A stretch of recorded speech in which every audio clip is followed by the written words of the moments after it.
What's going on guys, it's Swoosh here and welcome to my living room setup tour of 2021. So in this video I will go over things like what TV I use, the consoles I own, and also look at my TV unit, sofa and accessories. So if you like tech and gaming content then be sure to subscribe to the channel. And as always guys, sit back, relax and enjoy the video. Starting off with the TV, I'm using the 55-inch Samsung Q8FN or Q8DN QLED from 2019. This TV supports 4K HDR10 content with an incredible 1500 nits of peak brightness. It also features full array local dimming that generally produces better blacks than edge TVs and overall gives me a fantastic viewing experience. It's bright, has great motion handling and surprisingly has a good set of speakers built in. The picture quality is really good on this TV, with movies and games looking incredibly crisp and producing clear and vibrant colours. Viewing angles are pretty solid too, but seeing as my living room is fairly small, I don't have to sit side on when I'm watching movies or playing games, and to be honest, who really sits side on when watching anything anyways? Now this TV is a smart TV, giving me plenty of apps to download such as YouTube, Netflix, Disney Plus and so on. Overall I love using this TV, but sadly it does not support HDMI 2.1 to take full advantage of the next gen consoles. So gaming is what I do most on this TV and honestly it does not disappoint.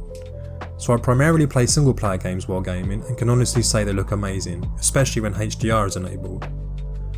So as I mentioned earlier, it has a peak brightness of 1500 nits, meaning HDR content is super bright, adding to its fantastic contrast, giving me a great gaming experience overall. Gears 5 campaign is just a joy to play as its graphics, especially on the Series X, look insane with the performance boost and all. It also features gaming mode, which cancels out all the unnecessary processing, reducing impact lag dramatically, making first-person shooting games and football games very responsive.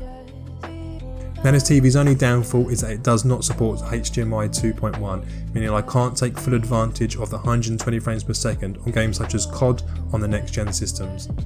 I am however looking at upgrading this year to either one of Samsung's Neo ranges or the well-known LG C range like the CX or the recently released C1. This TV has done me well over the years, but owning both next gen systems I need to experience that 120 frames per second goodness. So as you can see, I opted to wall mount my TV with a bracket that I picked up from my local store, and honestly, I've had no problems whatsoever. What I like most about it being on the wall is that it gives it that clean, floating impression, and I think it suits my setup really well. I also hid the cables with some cable trunking, which I had to cut down to size, and then I painted it the same colour as my wall to make it try and blend in a little bit better. I think it's definitely something worth doing if you just want to hide your cables and don't want to feed them through your walls. So on the back of my TV I have a set of Govi's 5m RGB IC LED light strips that feature millions of colours and can also display multiple colours at the same time, giving you a fantastic look to your setup while gaming or watching movies. So I usually go with a bright white or a synthwave look depending on my mood, giving my room a nice cosy atmosphere during evenings. I highly recommend some form of ambient light in any gaming setup, as that can also help with eye fatigue while looking dope at the same time. So moving on to the consoles, this is the Xbox Series X that I was lucky enough to pick up at launch last year. Now personally, I'm a massive fan of the console design and think Xbox did a really good job with it. While it resembles to that of a PC tower for example, I think it sits perfectly within my gaming space.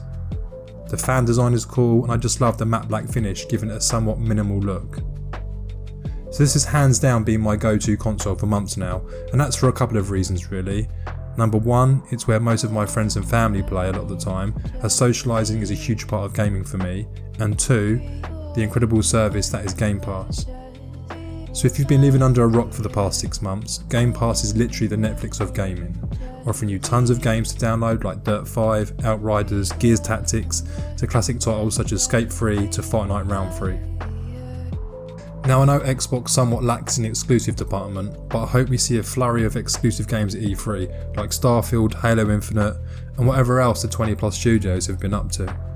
I don't know guys, what do you think Microsoft will bring at E3? Let me know in the comments down below. So moving on to my entertainment unit, this is actually the Kallax shelving unit from IKEA that I have laid on its side. So I went for this as it's cheap, it's minimal and also has a ton of customization options like adding drawers, shelves and also these cool storage boxes called the Nabas and the Droner range. So these are great for storing all your console's games, peripherals and anything tech related I guess, while maintaining that clean and tidy look. The unit is fairly sturdy I guess and has no trouble holding all my consoles from the PS5, the Switch and the Xbox Series X. So to the right of that I have another Calyx unit holding a lamp and also a few decorative pieces like another little light and also a plant. So this is where I store all my Switch gear from games to controllers, iPad docks, chargers, you name it. Now I know it's nothing crazy but it gets the job done I guess. So overall I'm really happy with this entertainment unit and I probably won't upgrade them until I get another TV I guess. So next up is the beast of the machine, the PS5. So I picked this up around December time with a few games like Spider-Man Miles Morales, Sackboy and Demon's Souls. Now there's no denying that this console is huge and it does take up a ton of space on my TV unit, so do keep that in mind if you are looking to get one. Now I actually quite like its futuristic look, but can 100% see why a lot of people don't, as it is a big unit. The games I've played have been phenomenal, like Spider-Man Miles Morales for instance. There's no question that Sony have a great track record when it comes to exclusives, like the recently released Returnal for example. Like I said earlier, I mainly play single player story driven games and that's exactly what the PS5 has offered me so far. I've also revisited older PS4 titles such as Days Gone, and that's due to its 60 frames per second boost that Sony recently released. Its best feature personally is the amazing DualSense controller. It offers haptic feedback, adaptive triggers, a built-in mic, you name it, this console is packed with next gen features that work incredibly well. Astro's Playroom is a fantastic title that really shows off what this controller can do, and I can only look forward to see what more developers can do with it. So guys, what's your console of choice? Are you team PS5 or are you team Xbox? Let me know in the comments down below. So to the right of the PS5 is the DualSense charging dock. I think it's a fantastic design and it matches the whole PS5 ecosystem, as these tend to look ugly in comparison. It eliminates the need to use a cable, which keeps your gaming space somewhat more tidy, as I hated having leads as they always got in my way. So last out of the consoles is the Nintendo Switch, which if I'm being honest, it does not get used as much as it should. I've enjoyed a ton of their games like Zelda Breath of the Wild, Mario Kart and so on, and I find this is more like a party-like console with games like Smash Brothers and also Mario Party, making it an absolute blast to play with friends and family. So one thing I do like is the ability to undock the machine and play it handheld, which is ideal if you're on the move or if you want to play it in a different room for an example. If you've noticed, I actually customised my Joy-Cons from a company called Extremery. It wasn't too hard to do and I personally loved the black carbon fibre look instead of the bright red and blue Joy-Cons that came in the box. I definitely think it looks way better within my setup now, making it blend in more with the Xbox Series X and my PS5. So lastly is my corner sofa that I picked up from a company called DFS here in the UK. Now I've had this for around 2 to 3 years now and it's actually still, if not more comfortable to when I first received it. So I went for this nice minimal grey look and I'm really happy with how this looks within my living room. So just above the sofa is a reading lamp that, if I'm being honest, the only reading I do is on my phone. Again, it's grey and it ties in nicely with the overall theme of my living room. I'm super happy with the look of my living room and highly suggest that you make it as comfortable as possible, especially as we are spending more time at home these days. So guys, that's the end of my 2021 living room setup tour.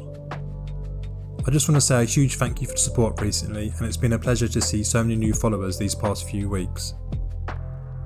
So if you have any suggestions on what you would like me to cover in the future, then be sure to drop it in the comments down below. If you enjoyed the video, then give this a thumbs up, and if you're new to the channel, be sure to subscribe for more tech and gaming content. Thanks for watching guys, and I will see you in the next one.